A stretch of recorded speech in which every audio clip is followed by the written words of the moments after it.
13절 말씀 읽으시고 자리하겠습니다. 출애굽기 20장 13절 말씀입니다.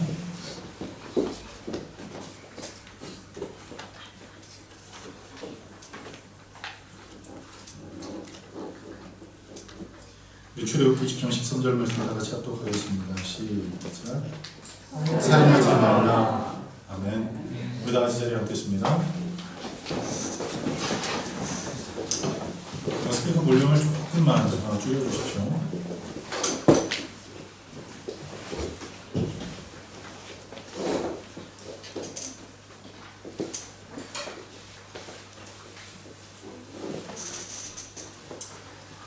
많은 분들이 느끼고 공감하는 바대로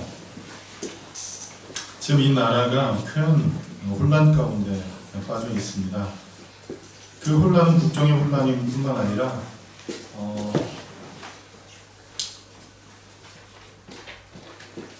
사람들에 대한 어떤 배신감, 그리고 분노, 여러 가지 생각들이 교차하는 것 같습니다. 그런 가운데서 우리가 할 수 있는 일이 무엇인가를 생각해 봅니다. 이 땅을 향해서, 그리고 이 부패하고 이 더럽혀진 이 땅을 향해서 비토하고 손가락질하는 것이 우리가 할 수 있는 일인가? 그렇게 생각해 보면 그것도 아닌 것 같습니다. 비토한다고 해서, 손가락질한다고 해서 이 땅은 새로워지지 않습니다. 그리고 누구의 탓이라고 얘기하면 그 누구의 탓을 이야기하면서 그 사람이 단죄되어지고 그 사람의 뿌리가 이렇게 뿌리 높여진다고 해서 이 땅이 새로워지지 않습니다. 왜냐하면 악은 어디나 도사리고 있기 때문에 그렇습니다. 지금 우리를 놀라게 하는 것 중에 하나가 한 일가가 나라를 이렇게 죄악할 수 있나? 라는 생각을 합니다. 그러면서 그 일가를 뽑아내면, 그리고 그 일가에 빌붙어서 이 국정에 혹은 자기의 어떤 이익을 도모했던 사람들을 뽑아내면 이 땅이 새로워질 거라 생각을 합니다. 그런데 여러분, 그건 착각입니다. 왜냐하면 그 사람이 빠져나간다고 해서 모든 게 새로워지는 게 아닙니다.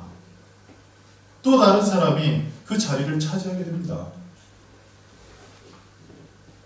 그런 그 생각들이 우리에게 있을 때 우리를 절망하게 하죠. 그러면 우리는 이 땅을 생각하면서 지속적으로 절망해야 합니까? 그렇지 않습니다. 절망해서는 안 됩니다. 왜냐하면 하나님의 아들들이 이 땅에 나올 거기 때문에 그렇습니다. 그 하나님의 아들들이 이 땅을 새롭게 할 것이기 때문에 그렇습니다. 그럼 그 하나님의 아들들이 누굽니까? 바로 오늘 하나님 앞에 예배드리는 저와 여러분인 줄 믿습니다. 우리가 알고 있기로 소돔과 고모라 성이 멸망받은 이유는 죄악 때문도 아닙니다. 소돔과 고모라 성이 멸망받은 이유는 사람들이 하나님을 알지 못하기 때문에 그런 이유가 아닙니다. 이유는 그곳에 의인 5명이 없었기 때문에 망한 겁니다. 의인 5명만 있었어도요, 그 땅은 망하지 않습니다. 오늘 이 땅이 위기다 얘기를 함에도 불구하고 어떤 분들은 별 관심이 없습니다. 그런데 나라가 없는 사람 얼마나 서러운 줄 아시죠? 이 나라가 풍전등화에 빠져 있을 때, 그리고 나라가 이제 없어질 그 위기 가운데 있을 때, 도저히 그 땅에서 살 수 없다는 생각을 하게 될 때 사람들은 그 나라를 떠나게 됩니다. 그 나라를 떠난 사람들을 가리켜서 뭐라고 얘기합니까? 난민이라고 얘기합니다. 얼마 전에도 난민이 탄 배 2척이 뒤집어져서 약 300명이 수장되는 그러한 참담한 소식을 접하게 되었습니다. 우리나라는요, 너무 큰 위기 가운데 맞닥뜨려 있는 나라입니다. 세계 유일의 분단국가라고 얘기를 하고 지금도 끊임없이 북핵의 위기 가운데 있고, 그런 그 가운데에서 이 자중질환을 곧 내부에서 큰 위기가 지금 벌어지고 있는 이 시점에서 여러분, 우리 외국에 있다고 해서 나는 괜찮아, 핵폭탄이 터져도 괜찮고 나라가 없어져도 괜찮고, 절대 그렇지 않습니다. 절대 그렇지 않아요. 나라가 위기에 있을 때 우리의 위기인 것을 기억하십시오. 그리고 우리나라가 어떻게 세워진 나라입니까? 많은 선조들의 눈물과 피를 통해서 세워진 나라일 뿐 아니라 복음을 통해서 그리고 기도하는 그 일을 통해서 나라가 세워진 나라입니다. 국회가 시작할 때 기도하고 시작했던 나라가 우리나라입니다. 여러분 그런 나라가 지금 이렇게 퇴색됐어요. 목사님 뭐가 문제입니까? 목사 일가가 이 나라를 조락했다는데요. 여러분 목사 일가가 아니에요. 최태민은 목사가 아닙니다. 네? 일각에서 목사라고 그렇게 계속 얘기를 하는데 목사가 아닙니다. 최태민은 목사가 아닙니다. 그리고 최태민의 딸 최순실은 목사의 딸이 아닙니다. 목사가 아니에요. 이 땅을 위해서 여러분, 나라를 위해서 기도하는 그러한 귀한 일 있는 우리 모든 성도님들 되셨으면 좋겠습니다. 그래서 내일부터 시작하는 우리 11월 특별 새벽 예배는 나라와 민족을 위한 구국기도로 우리 모이도록 하겠습니다. 정말 나라가 걱정되시는 분들, 정말 우리나라를 위해서 기도해야 되겠다. 정말 이 나라를 위해서 회개하며 기도할 그 주체는 바로 나다라고 자각하시는 분들은 내일 아침에 우리 교회에 모여서 함께 예배드리며 기도하는 그런 시간 가졌으면 좋겠습니다. 오늘 우리가 읽은 이 출애굽기 20장 13절 말씀을 통해서 저는 6번째 계명 살인하지 말라는 제목으로 오늘을 나누겠습니다. 그런데 말씀을 나누기 전에 먼저 사족을 좀 말씀드리면 우리 교회 청년부 회장이었던 최신화 자매가 지난주에 저한테 메시지를 보냈어요. 메시지를 보냈는데 그 내용이 이랬습니다. 자기가 지금 한국에서 다니는 교회에 담임 목사님이 어디를 가셔가지고 다른 목사님이 오셔서 말씀을 전하셨대요. 그런데 그 다음 주에 담임 목사님이 오셔가지고 말씀을 전하시면서 이랬대요. 지난주는 특별식을 드셨다면 오늘은 집밥을 드시겠습니다. 목사님이 그러면서 설교를 하셨다는 거예요. 그런데 목사님이 집밥 이야기를 하는데 출신한 자매가 마음 가운데 그런 생각이 들더라고요. 어머, 나한테 집밥은 부다페스트에 있는 정민일 목사님 설교가 집밥인데 그런 이야기를 저한테 보냈어요. 여러분 오해하지 마십시오. 그 집밥이 맛있다는 얘기는 안 했어요. 그냥 집밥이라는 얘기였지 그 집밥이 맛있다, 그 집밥이 참 고급스럽다, 집밥이 참 훌륭하다 그런 얘기를 하지는 않았어요. 그냥 집밥이다 그렇게 이야기를 했어요. 여러분 집밥이 날마다 훌륭할 수 있어요. 날마다 20, 30첩 반찬에 상다리가 휘어질 정도로 매일매일 그렇게 차려서 먹을 수도 있을 거예요. 그런데 그렇게 되면 어때요? 가정경제가 상다리는 튼튼해질지 모르지만 이 가정경제는 휘청거릴지는 몰라요. 그리고 또 그렇게 날마다 먹다 보면 그것 또한 우리에게 별 의미가 없어지게 된단 말이에요. 특식을 먹다가도 우리가 늘 생각나는 것은 뭐예요? 늘 생각나는 건 뭐예요? 집밥, 고향의 맛, 그거 아닙니까? 또 어떤 분은 자라서 처음에는 밖에 나가서 밥 먹을 일 없잖아요. 어려서 엄마가 해주는 밥 계속 먹다가 이 자라서 밖에 나가서 밥을 먹으면서 생각을 했대요. 우리 엄마 손맛은 참 좋아. 나중에 알고 봤더니 그 자기 엄마의 손맛이 뭐였다고요? 다시다 맛이었다고. 그래서 배신감을 느꼈다고 그렇게 얘기를 하는데 이 집밥 여러분 맛있다는 얘기 아닙니다. 좋다는 얘기 아닙니다. 그런데 오늘 이 말씀 가운데서 하나님께서 내게 무엇을 말씀하시는지를 여러분 기억하고 또 그것을 먹고 그것을 흡수하기 위해서 귀를 쫑긋 여는 이 지혜롭고 복된 성도님들 되시길 간절히 바랍니다. 전 세계적으로 여러 가지 자판기들이 많대요. 어떤 나라에는 이 돈을 넣으면 산소, 이 공기가 솔향이 쫙 나는 그런 자판기가 있대요. 프랑스에 가면 그게 있대요. 그리고 또 프랑스에 가면 이 동전 하나를 딱 넣으면 불 붙여진 담배 한 가지가 이렇게 쫙 나오는 자판기가 있대요. 자판기가 이렇게 발달할 수도 있나 싶을 만큼 자판기들이 그렇게 많이 있는데 이 자판기가 좋은 게 뭡니까? 그냥 손가락 하나만 누르면 동전 넣고 손가락 하나만 누르면 내가 원하는 것을 얻을 수 있다는 거예요. 그런데 오늘날 예배 드리는 것도 똑같단 말입니다. 자기가 원하는 목사님의 설교, 자기가 좋아하는 설교, 그것을 유튜브나 혹은 다른 인터넷 방송을 통해서 클릭 몇 번으로 들을 수 있고 접할 수 있어요. 너무 좋을 것 같지요? 특식을 날마다 보면 너무너무 좋을 것 같죠. 여러분, 한 가지 기억할 것은 건강한 신앙인이란 무엇입니까? 건강한 신앙이란 어떤 걸 가르칩니까? 건강하다. 연세 드신 분들이요, 젊은 사람들이 옆에서 밥 먹는 모습을 보면서 뭐라고 얘기를 합니까? 저 때는 뭐를 씹어 먹어도? 철근을 씹어 먹어도 소화시킬 나이지. 그러면서 되게 부러워해요. 연세 드실수록 소화력이 떨어져서 음식을 잘 먹지를 못합니다. 네. 그런데 젊은 친구들은 어때요? 뭘 갖다 줘도 먹죠. 그렇죠? 어떤 것도 소화시킬 수 있죠. 한 번은 저희가 20대 때 신학교에서 축제를 했는데 이 배수로 또랑에 스레트라고 있어요. 스레트. 스레트가 뭔지 아세요? 그냥 벽돌도 아니에요. 스레트란 뭐냐면 시멘트가루 풀풀 날리는 이렇게 생긴 이 지붕이 있었어요. 근데 그 지붕을 대충 물로 닦아서 그 밑에다, 이 배수로 밑에다 숯불을 연탄 몇 개 갖다 놓고 그 스레트에다가 고기를 얹어서 구워 먹는 거예요. 고기를 얹어서 구워 먹는데 고기에 뭐가 묻어요? 시멘트가 묻어요. 그리고 날이 어둑어둑해지니까 익었는지 안 익었는지 몰라요. 그런데 한 점이라도 더 먹으려고, 한 점이라도 더 먹으려고 막 집어 먹는 거야. 무슨 고기인데? 돼지고기인데. 돼지고기 안 익혀서 먹으면 어떻게 돼요? 돼지고기 안 익혀서 먹으면 어떻게 돼요? 맛있어요? 몸에 안 좋아요. 어떤 사람은 설사한다잖아요. 그런 거 상관없어요. 일단 먹고 보는 거예요. 먹고 화장실 들락달락 하더라도 그냥 먹고 보는 거예요. 그런데 신기하게도 화장실 왔다 갔다 하는 사람들이 별로 없더라고요. 왜 그래요? 젊어서 그래요. 젊어서. 만약 지금 여기 계신 우리 안수 집사님이나 정세호 집사님 보고 스레트에다 그렇게 해서 대충 익었는지 안 익었는지 그거 한번 드셔보시라 그러면 드시겠어요?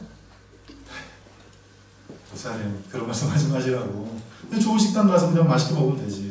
그런 생각 하잖아요. 여러분, 건강한 신앙에는요, 무엇을 먹어도 소화할 수 있는 사람들이에요. 어떤 것을 먹어도 소화할 수 있는 사람들이 건강한 사람들인 것처럼 오늘 이 시간 목사가 어떤 설교를 하던, 그리고 또 목사가 어떤 말씀을 통해서 여러분에게 메시지를 전하던 그 말씀을 잘 받아들이고 그것을 잘 소화시켜서 우리의 신앙 가운데 성장할 수 있는 그 사람들이 건강한 사람인 줄 믿습니다. 내가 좋아하는 것만 먹으면 편식해서 잘 자라질 않아요. 편식하는 사람들이 있어요. 내가 좋아하는 목사님 설교만 들어요. 요번에 나라가 어려울 때에 한국에서 유명한 목사님들, 유명하다는 것도 좀 이상해요. 유명한 목사님 두 분이 소셜 네트워크에 글을 올렸어요. 한 분은 모여서 기도합시다 라는 내용이고, 한 분은 나라가 왜 이 모양입니까? 가만히 있어서는 안 됩니다 라는 글을 올렸어요. 여러분 어느 편이에요? 모여서 기도합시다 쪽이에요? 아니면 나라가 이 모양입니까? 우리 가만히 있어서는 안 됩니다 라는 입장이에요. 여러분 어느 입장이에요? 기도합시다 쪽이에요? 교회는 기도합시다가 많잖아요. 그런데 거기에 댓글이 달려요. 교회 다니는 사람뿐만 아니라 교회 안 다니는 사람도 그 댓글을 달면서 그 목사님 글에다가 엄청나게 욕을 해놓은 거예요. 그러면 사람들이 생각해요. 이러고 있어서는 안 됩니다. 우리도 나가서 열심히 뭔가를 해야 합니다. 그렇게 얘기한 목사님 글에는 그래도 괜찮겠지 생각했더니 거기에도 여전히 뭐가 있어요? 반대 글이 올라와 있다는 말이에요. 어떻게 하면 됩니까? 어떻게 하면 좋아요? 현대 신학자 중에 유명한 칼바르트라는 사람은 이런 얘기를 했습니다. 한 손에 성경을, 한 손에 신문을 이라는 이야기를 했어요. 한 손에 무엇을 들라고요? 성경을 들라고요. 그리고 또 한 손에 무엇을 들라고요? 신문을 들라고 얘기를 했어요. 그 말은 무엇이냐 하면 복음을 마음 가운데 품고 이 세상 가운데 살아가는 거예요. 이 세상의 일에 무관심하고 살지 말고 이 세상의 일을 복음적인 패러다임을 가지고 복음적인 그 퍼스펙티브를 가지고 이 세상을 바라보라는 거예요. 그리고 이 세상 가운데서 우리가 할 수 있는 일이 무엇인지를 생각하라는 것입니다.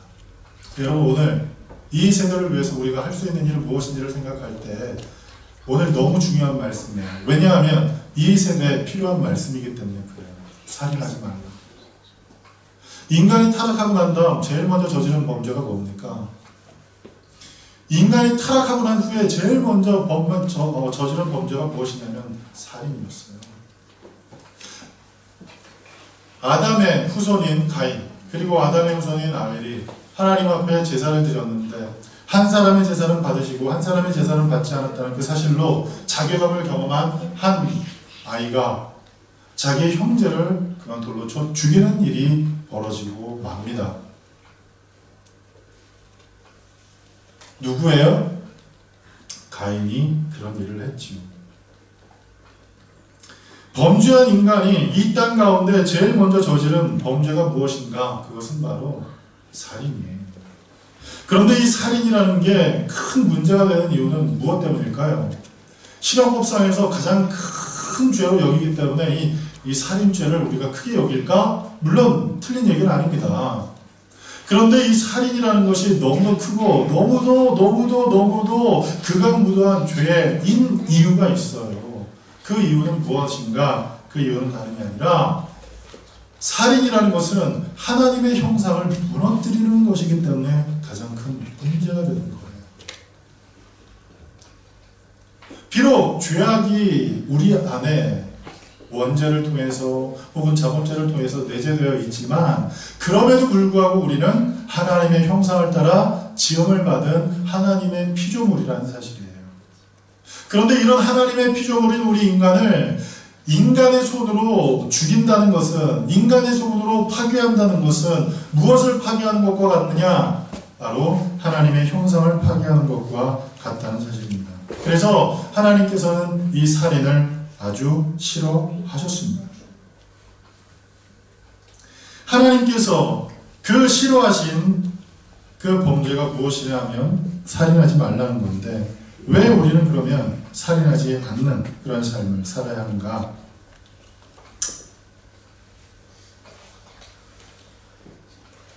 오늘 본문은 이렇게 시작합니다. 히브리어로 로라는 말로 시작해요. 로. 이 로라는 말은 어떤 의미냐면 무엇하지 마라. 강한 금지가 담겨있는 얘기예요. 뭐뭐 안 했으면 좋겠어. 그렇게 안 했으면 좋을 것 같은데. 이렇게 하면 좋을 것 같아.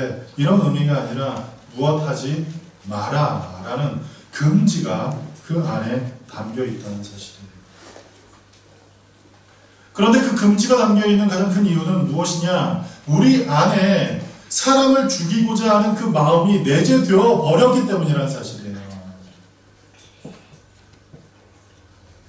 가인만 사람을 죽일 수 있는 게 아니라 모든 사람이 다른 사람을 자의에 의해서 혹은 타의에 의해서 죽일 수 있기 때문에 하나님께서는 살인하지 말라라고 말씀하고 계신 거예요.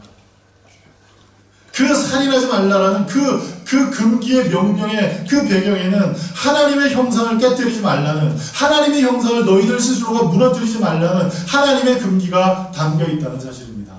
그러면 왜 사람들은 그 마음 가운데 살인하려고 하는 그 의지가 생겨나게 되고 그 살인하고자 하는 그 의지에 따라서 사람들을 죽이고 멸망시키려고 하는가? 거기에는 몇 가지 이유가 있어요. 첫 번째는 예수 그리스도께서 이 땅에 오신 것은 우리를 풍성케 하고 생명을 주시기 위해 오셨다라고 요한복음 10장은 말씀합니다. 그런데 그거는 반대로 도적이 오는 것은 왜 왔다고 얘기를 해요? 죽이고 멸망시키기 위해 왔다라고 요한복음 10장 10절은 말씀합니다. 도적이 너희에게 온 것은 죽이고 멸망시키기 위해 왔지만 인자가 온 것은 양으로 생명을 얻되 풍성히 얻게 하려 함이라고 말씀하셨습니다. 예수 그리스도를 통해서 우리가 풍성한 생명을 얻고 그 풍성한 은혜 가운데 거하는데 어느 순간 우리의 삶 가운데 다가온 악한 세력들로 인해서 우리의 눈이 뒤집어지고 우리의 마음이 뒤집어지고 우리의 삶이 뒤집어지면 뒤집어지는 그 일을 통해서 결국 하나님의 형상을 죽이고 멸망시켜버리게 된다는 그런 이유 때문에 하나님께서는 하나님의 백성들을 향해서 이 땅에 있는 모든 사람들을 향해서 이렇게 얘기를 하십니다. 살인하지 말라. 살인하지 말라라고 말씀하셨습니다. 그런데 우리 안에 죄의 문제가 내재되어 있단 말이에요. 그 죄로 인해서 끊임없이 우리가 유혹당하는 그 일을 통해서 이 죄의 굴레에 그리고 죄의 어떤 불임에 우리가 놀아나게 된다는 사실이에요. 사도 바울은 그래서 고린도전서 15장 55절부터 56절에 이렇게 말씀합니다. 사망아 너희 승리가 어디 있느냐? 사망아 내가 쏘는 것이 어디 있느냐? 사망이 쏘는 것은 죄요 죄의 본능은 율법이라 라고 말씀합니다.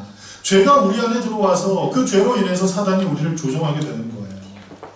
원래 사단은 우리를 조종할 수 없었어요. 그런데 죄가 들어오므로 이 사단의 침이 우리 안에 들어오게 된 거예요. 사단의 어떤 판단이 우리 안에, 모두가 우리 안에 들어와서 이제는 그 원격 조종이 되는 거예요. 무엇 때문에? 죄 때문에. 사단이 이렇게 얘기하면 이쪽으로 가고 사단이 이렇게 얘기하면 이쪽으로 가게 되는 그러한 이제 로봇 같은 그런 존재가 된 거예요.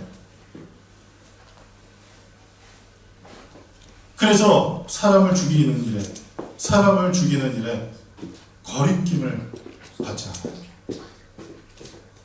근데 많은 분들이 그런 생각을 해요.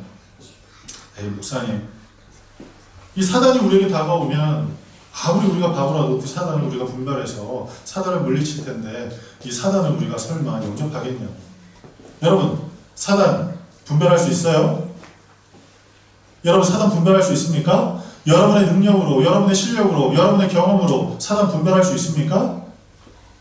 저는 없다고 봐요. 하나님의 성령께서 우리 안에 임하시지 않고는 거룩한 영이신 성령 하나님께서 우리 안에 내재해 계시지 않으면 우리는 그 영을 분별할 수가 없어요. 아담과 하와가 바보라서 사단의 꼬임에 넘어간 줄 아세요, 여러분? 아담과 하와가 얼마나 지혜로웠냐면요. 온 우주 만물에 있는 모든 동물들의 이름을 누가 지었어요? 누가 지었어요? 찰스 다윈이 지었어요? 진화론을 쓰면서 찰스 다윈이 이거는 원숭이, 이거는 침팬치, 이거는 사람 이렇게 이름을 쓴 게 아니에요. 이 땅에 있는 모든 피조물의 그 모든 이름을 누가 붙였냐면 아담이 붙였다라고 성경은 얘기하고 있어요. 모든 것들을 하나님께서 아담 앞으로 데려오실 때 아담이 그것을 보면서 이름을 붙이는 그 모습을 보고 하나님께서 기뻐하셨다고 말씀하고 있습니다. 그런데 여러분, 그 아담이 바보 같아서 사단의 꼬임에 넘어갔을까요? 바보 같아서? 틀림없이 뱀이 여자에게 얘기했잖아요. 그러면 우리 뱀 보면 어때요? 뱀 보면 좋은 사람. 뱀 보면 좋은 사람. 뱀 보면 좋은 사람 있어요? 뱀 목에 걸고 시원해. 여름에는 뱀이 최고야. 이럴 분 계세요? 뱀이 진짜 차가운가 봐요. 저는 뱀 보면 질색을 하는데 이 뱀 목에 두르면요 엄청 시원한가 봐요. 그래서 여름 되면요 뱀을 끌어안고 뱀을 이 목에 걸고 이렇게 다니는 사람들이 있어요. 뱀 어때요?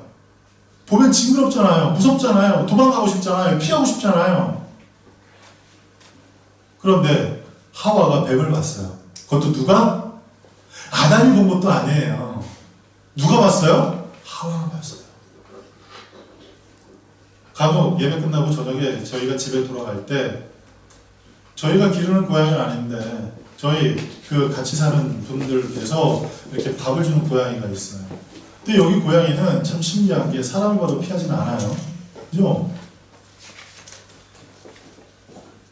대문을 거쳐서 또 하나의 문을 지나야 우리 집 안으로 들어갈 수 있는데 그 문 앞에 고양이가 있어가지고 저희 아내가 깜짝 놀라서 못 들어가고 있는 거예요. 가만히 서 있어요. 왜? 고양이가 있으니까 무서워서. 왜 그런가 봤더니 고양이 때문에 못 가고 가만히 이렇게 있는 거예요. 놀라가지고. 그래서 뭐 하고 있냐고 비키라고. 그리고 그랬더니 고양이가 도망간다는 거예요. 여자한테 뱀이 나타났는데 여자가 놀라지도 않아요. 여자가 놀라지도 않았어요. 뱀이 얘기할 때 그 얘기를 들었고 그 뱀이 시키는 대로 받고 뱀이 시키는 대로 그걸 따먹을 만큼 그 뱀은 어떤 존재였느냐? 참 귀한 존재로 여겨졌어요. 보기에도 참 좋았을지도 몰라요. 만약 하와에게 나타났던 그 뱀이 혐오스러웠고 뱀이 표독스러웠고 뱀이 무서웠다면 하와가 그 뱀을 보고 어머! 피하지 않았을까요? 어머! 그러면서 도망가지 않았을까요? 근데 그 뱀을 보고 야 이쁜데 얘 뭐지? 어머 얘가 또 말도 하네? 그 얘기를 들었더니 어떤 얘기를 합니까? 봐봐, 먹어봐. 그래서 다 먹었어요. 그래서 고린도 후서 11장 14절은 이렇게 얘기를 합니다. 이것은 이상한 일이 아니라 사단도 자기를 광명의 천사로 가장하나니. 사단도 무엇으로 가장한대요? 광명의 천사로 가장한대요. 사단이 광명의 천사로 가장해서 사람들에게 와서 그들을 현혹시키는 거예요. 우리는 빛이다! 그러면 누구로 생각해요? 예수님, 하나님으로 생각하잖아요. 왜? 요한계시록을 읽어보면 하나님 나라에는 무엇이 필요 없어요? 햇볕이 필요 없어요. 그곳에는 누가 계시니까? 하나님이 계시니까. 하나님의 영광의 빛이 하나님 나라를 비춰요. 그래서 그곳엔 뭐가 필요 없어요? 햇볕이 필요 없어요. 그래서 우리가 생각했을 때 하나님은 빛이니까 야, 빛이다. 그러면 사단도 어머 그런가? 예, 하나님인가 봐. 그러면서 착각할지 몰라요. 그런데 사단은 자기 스스로를 뭐로 속여요? 광명의 천사로 자기를 속이며 우리에게 다가와요. 마치 어린 양을 잡아먹는 이리. 우리 엄마 목소리 그러지 않는데 문 좀 열어봐, 엄마 왔어. 그랬더니 우리 엄마 목소리 그게 아닌데 그래, 엄마 왔어, 문 열어. 목소리 바꾸고 털 바꾸고 그리고 자기 신발 바꿔서 아이들을 현혹시켜서 결국 문을 열게 하고 그 어린 양을 다 잡아먹었던 그 우화처럼 사단은 광명의 천사로 우리에게 다가와서 우리를 조종한다는 사실이에요. 그래서 그 조종에 휩쓸리게 되면, 그 조종에 눈을 멀게 되면 결국 사람을 죽이는 일에 꺼리낌을 받지 않게 된다는 사실입니다. 그리고 또 왜 사람들이 이렇게 하나님께서 금하신 이 살인하지 말라는 그 계명을 두려워하고 사람을 자꾸 죽이니까? 그 이유는요, 저는 이렇게 생각해 봅니다. 이 찰스 다윈이 가르친 진화론 때문이라고 저는 생각합니다. 여러분, 찰스 다윈이 학생들에게 가르치도록 만들어 놓은 이 진화론이요, 검증된 사실입니까? 이 대학 때 이 과학을 전공했던 상여봐, 생물 관련한 전공을 했잖아, 그지? 진화론이 맞는 거니? 진화론은 검증된 사실이 아니에요. 아직도 진화론은 가설일 뿐이에요. 하나씩 검증해 나가는 것 뿐이지 진화론은 사실이 아니에요. 이건 제가 얘기한 게 아니라 우리 상엽이가 얘기한 거예요. 네, 이게 문제가 되면 상엽이한테 얘기하시면 돼요. 네. 여러분, 진화론은요, 뭔가 규명된 게 없어요. 그런데 학교에서 규명되지도 않은 진화론은 가르치도록 이야기합니다. 진화론 가르쳐서 시험 봤는데 틀리면 선생님이 때려요. 왜? 진화론 틀렸다고. 그런데 학교에서 창조론 가르칩니까? 안 가르칩니까? 창조론 가르치지 않아요. 미국에 있는 여러 주에서는 창조론을 가르치지 못하도록 법으로 규제해버렸어요. 창조론, 이 세상에 인간은 어떻게 만들어졌습니까? 진화론으로 만들어졌습니다. 이렇게 쓰지 않고 하나님이 만드셨습니다. 라고 얘기했다고 혼나요. 또 누가 이렇게 가르쳤어?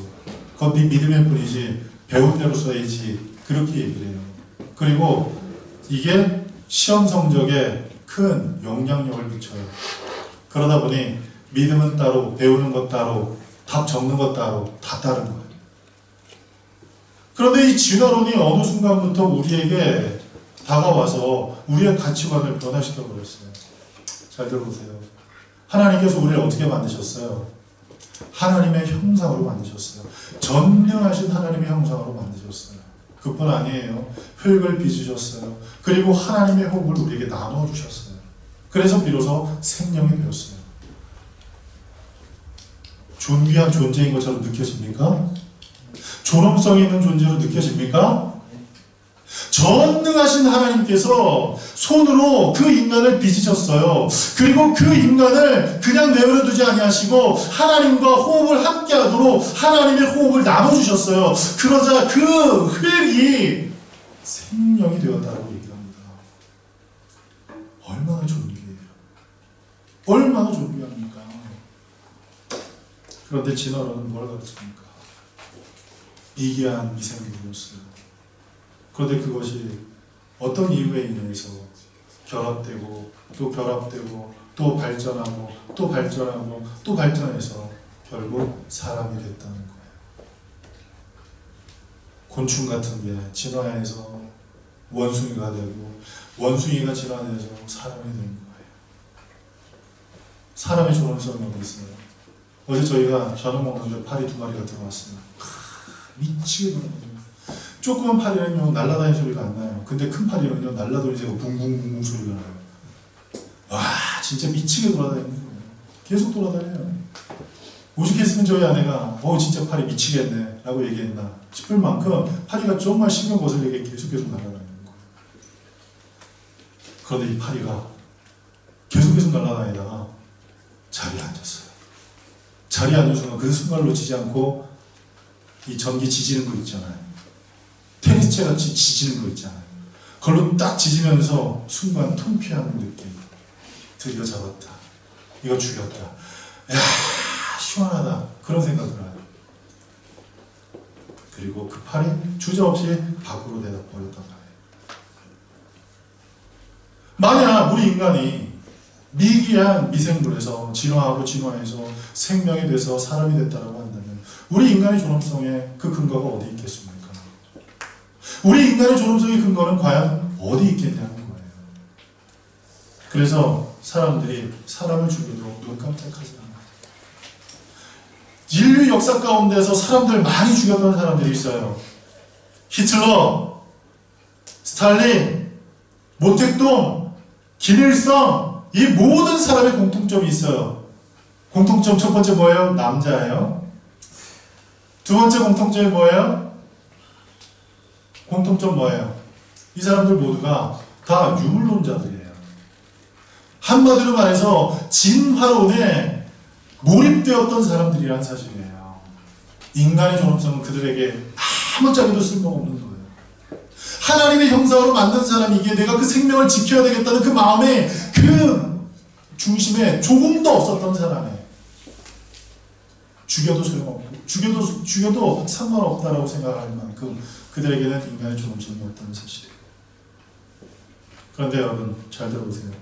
그런 사람들이 우리 주변에도 어느 순간부터 생겨나기 시작했어요. 오늘 성경에 보니까 살인하지 말라고 그러는데 이 살인하지 말라는 이 살인이라는 단어를 영어에서 두 가지로 표현해요. 하나는 kill, 하나는 murder예요. 그런데 이 두 가지의 그 의미 가운데서 우리가 굳이 나눠보자면 자의에 의해서 죽이는 사람이 있는가 하면 나도 모르게 이 죽이는 경우가 생기게 돼요. 그런데 성경이 이 두 가지를 다 금합니다. 혹 자의에 의해서 죽인 사람은 그 사람을 반드시 죽이라고 했어요. 그런데 내가 알지 못하고 우리 집에서 기르는 소가 갑자기 우리를 뛰쳐나가서 막 내달리다가 어린아이를 짓밟아가지고 그 아이를 죽였다. 그러면 그 책임은 누구한테 있어요? 그 소의 주인한테 있어요. 근데 이 주인은 억울하잖아요. 그럴 때는 어떻게 해요?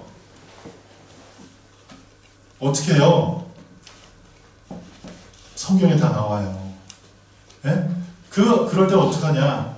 도망가요. 어디로 도망가냐면 저기 독일로 덴마크로 이렇게 도망가면 안 돼요. 어차피 그래도 다시 돌아와야 돼요. 비행기 타고. 예. 어디로 가요? 어디로 도망가요? 도피처로 도망가는 거예요. 도피성으로 도망가요. 그 도피성으로 도망가서 제사장을 잡아요. 그러면 제사장이 와서 그 모든 내막을 들어요. 그런데 만약 그 내막을 들을 때 이 사람이 정말 억울하다 하면 그 제사장이 죽을 때까지 그 사람은 도피성에서만 살아야 돼요. 그런데 만약 이렇게 서로 대질신문해서 이야기를 하는데 이 주인이 우리를 잘 잠가놓지 않고 열어놨는데 송아지가 뛰어나가서 그렇게 됐다고 하면 이 사람 죽어요. 그래서 성경은 적극적으로 뭐라고 얘기를 하냐면 살인하지 말라라고 얘기를 합니다. 사람을 죽여서는 안 된다는 거예요. 그것이 자이든 타이든 사람을 죽이지 말라라고 얘기를 해요.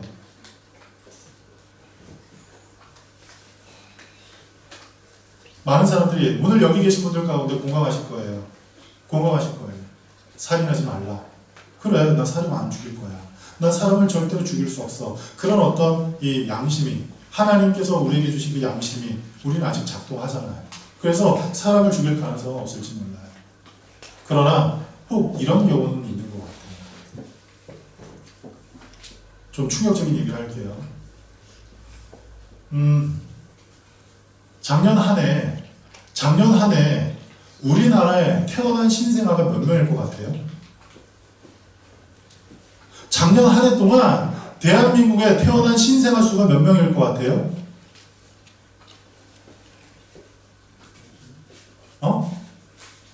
몇 명?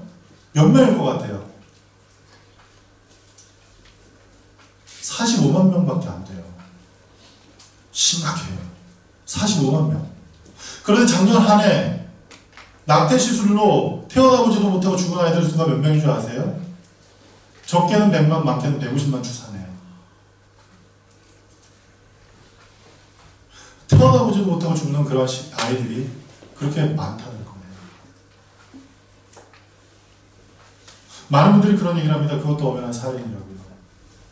그럼 그 살인죄를 우리가 회개해야 합니다. 그런데 여러분, 제가 왜 이 얘기를 여러분에게 드리냐면 헝가리에 유학생들이 점점 늘어나고 있어요. 유학생들이 점점 늘어나고 있어요. 아까도 어떤 분하고 잠깐 얘기를 했는데 이 젊은 시절에는요 피가 뜨겁잖아요. 근데 어느 순간 자기의 어떤 컨트롤을 잃어버릴 그때가 와요. 선을 넘지 말아야 하는데 선을 넘어야 되는 게 아니라 선을 넘게 되는 때가 올 줄 몰라요. 그래서는 안 된다는 거예요. 유학생들 어때요? 외롭죠? 유학생들 삶이 고단하니까요. 사람들한테 쉽게 의지하게 돼요. 그런데 어때요? 부모님하고 같이 살아요? 그렇지 않아요. 혼자 살아요. 그러다 보니 너무 쉽게 개방될 수 있어요. 여러분 조심합시다. 우리 유학생들 조심합시다. 알겠죠? 알겠죠? 너 유학생이야? 전주찬 조심해. 영범이도 조심한다고? 네. 여러분, 그리고요 두 번째 어떤 부분에 살인이 발생되냐 하면 나도 모르게 이 음주운전, 여러분 음주운전 이게 나도 모르게 짓는 살인입니까? 음주운전으로 사람을 죽였다고 칩시다. 그게 나도 모르게 짓는 죄예요? 아니요. 음주운전은 자의에 의한 살인입니다. 그리고 부실시공, 이것도 자의에 의한 살인임을 여러분 아시기 바라요. 혹 여기서 건설을 하시는 분 계시면요 똑바로 시공하고 똑바로 설계하고 똑바로 지어야 돼요. 자재값 아끼려고 돈 좀 더 벌어보려고 이 시방서대로 모든 걸 안 하고요. 그 다음에 이 설계도대로 건물을 안 짓고 대충 지으면요 나중에 그 건물이 큰 문제가 생겼을 때 그 건물로 인해서 사람이 죽게 되면 그것은 부실시공한 사람의 책임이라는 사실이에요. 예전에 삼성백화점이 무너졌죠. 그런데 삼성백화점 그 회장이 기독교인이라는 얘기가 있어요. 그 얘기 듣고 얼마나 충격받았는지 몰라요. 살인이에요 여러분. 그거 살인이에요. 수백 명을 죽인 것과 똑같아요. 제가 10몇 년 전에 한 번 얘기했을 거예요. 장례식이 있어가지고 금요 철야 예배 끝나고 장례식 갔다가 돌아오는 길에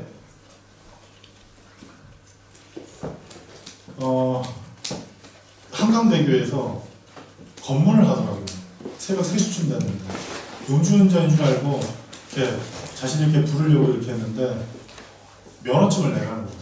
그래서 면허증을 줬어요. 면허증을 줬더니 갑자기 경찰이 내리래요. 왜요? 그랬더니 갑자기 그 사람이 제 손에 수갑을 칩니다. 무면허 현행범으로 체포합니다. 그러면서 차를 거기다 놔두고 용산경찰서로 제가 끌려갔어요. 왜 그런가 봤더니 제가 하와이에 있는 동안 적성검사를 받아야 되는데 적성검사를 안 받도록 저희 어머니를 통해서 면허시험장에 가서 그것을 연증기 신청하려고 했는데 안 해도 된다고 하더라고요. 그래서 왔어요. 왔는데 제가 그때 돌아와서 이제 한국에 돌아와서 다시 운전을 했는데 이 적성검사 기간 넘은 걸 모르고 운전을 한 거예요. 넘은 걸 모르고. 그런데 저는 억울한 게 연장하려고 했는데 연장 안 해도 된다고 얘기를 해서 그냥 왔던 거고, 그리고 또 적성검사 기간이 만료되면 그쪽에서 통지를 보내서 뭔가를 해야 되는데 그걸 안 했다는 거예요. 그래가지고 해도 현행법으로 붙잡혔기 때문에 제가 거기서 성명, 누구누구, 몇 살, 누구누구, 직업 물어보는데 대답하기가 그렇더라고요. 직업 그냥 회사원입니다. 아니 직업 목사입니다. 목사님 그러시면 돼요. 그랬어요. 그랬는데 제가 차가 없으니까 너무 불편한 게 계속 신방을 다녀야 되는데 이게 대중교통 이용하기도 되게 어렵고 택시 타고 왔다 갔다 하는 것도 너무나 어렵더란 말이에요. 그래서 어떻게 구명할 방법이 없나 생각을 하고 이 면허가 취소된 사람들의 카페에 가입을 했어요. 근데 그 카페가 잘못 가입해가지고 무슨 카페였냐면 음주운전 사람들이 모인 카페였던 거예요. 제가 거기서 그 모든 걸 다 읽어본 거야. 그래서 그 행태를 다 알아요. 이 음주운전하는 사람들이요, 나쁜 게요 뭐냐면 자기들이 음주운전은요 한 번만 걸리질 않아요. 두 번, 세 번, 제발 그게 너무 많단 말이에요. 근데 이 사람들이 야들야들한 국회의원이 누군지를 서로 이렇게 검증을 해요.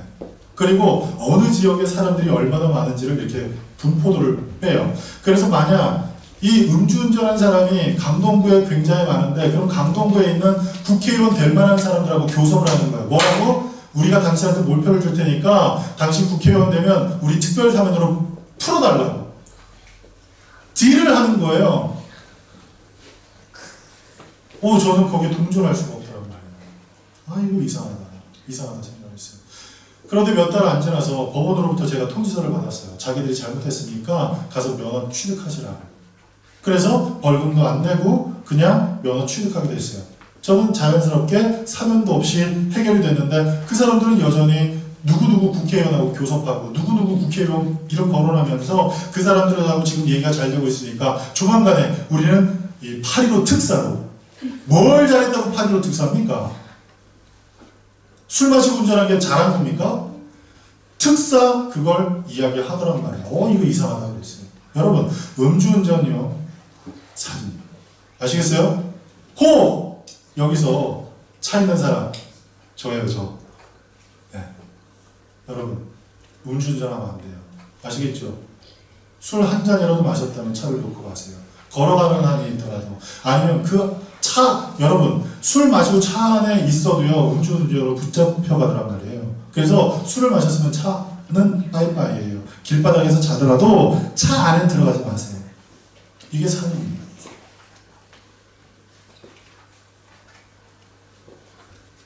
여러 가지가 있어요. 이 외에도 살인과 관련된 부분이 여러 가지가 많아요. 그런데 큰 것만 말씀드립니다.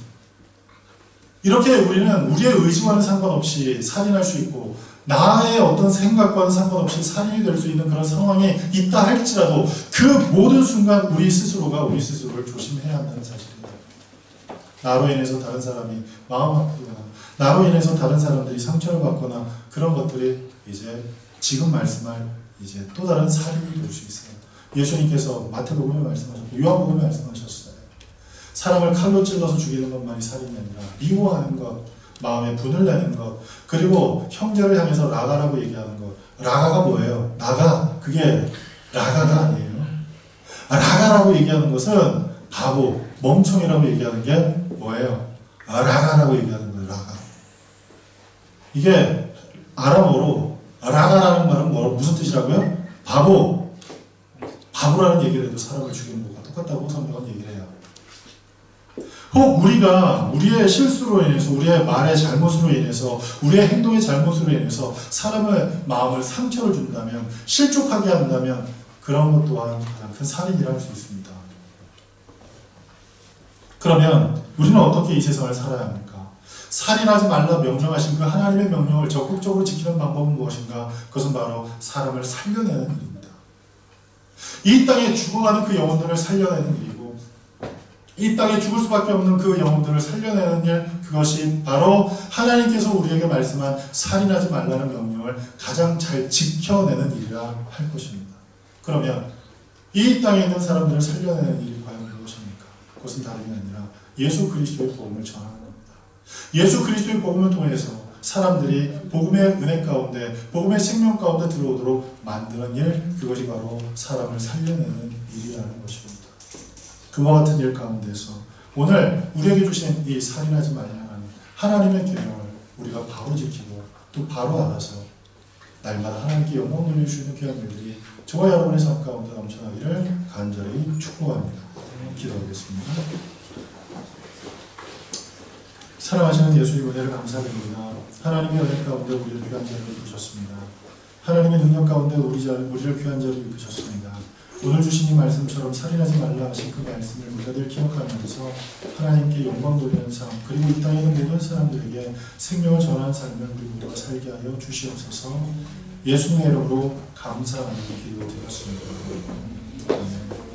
여러분 조용히 눈을 감아주시기 바랍니다. 오늘은 예수님께서 우리 모든 신령들을 위해서, 이 죄인들을 위해서, 죄와 허물로 죽었던 우리들을 위해서 십자가를 못 박아 죽으심으로 우리에게